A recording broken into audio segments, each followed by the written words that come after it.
ए ननदो हाँ पाला पसारा देहिया घुसल रहलू हो फ्रिज में तो कैसे सरसों के साग दाग लागल बा समीज में तो कैसे सरसों के साग दाग लागल बा समीज में।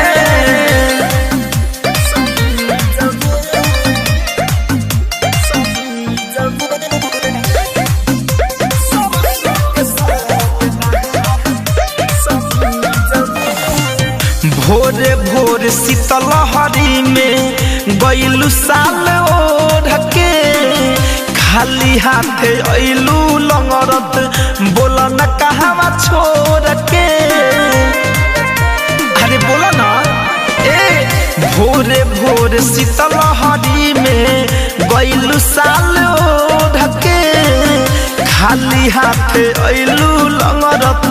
बोला न कहवा छोड़ के भीजल बाटे सलवरवा माटी लागल बसारा चीज में भीजल बाटे सलवरवा माटी लागल बसारा चीज में तो कैसे सरसों के साग दाग लागल बा समीज में तो कैसे सरसों के साग दाग लागल बा समीज में।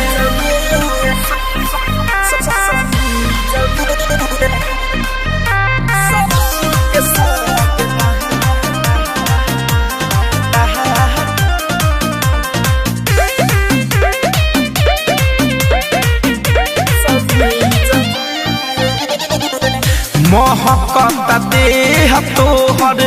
काहे भक भक हो धरे कंधन जैसे फसल बारू बाब सक हो बुझाता हमरो महकता देह तोहर काहे भक भक हो धरे कंधन जैसे फसल बारू बाब सक हो राहुल रसिक लागत डाका डोलले बच्ची जमी जमे राहुल रसिक लागत डाका डोलले बच्ची जमी जमे तो कैसे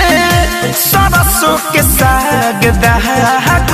लागल बा समीज में तो कैसे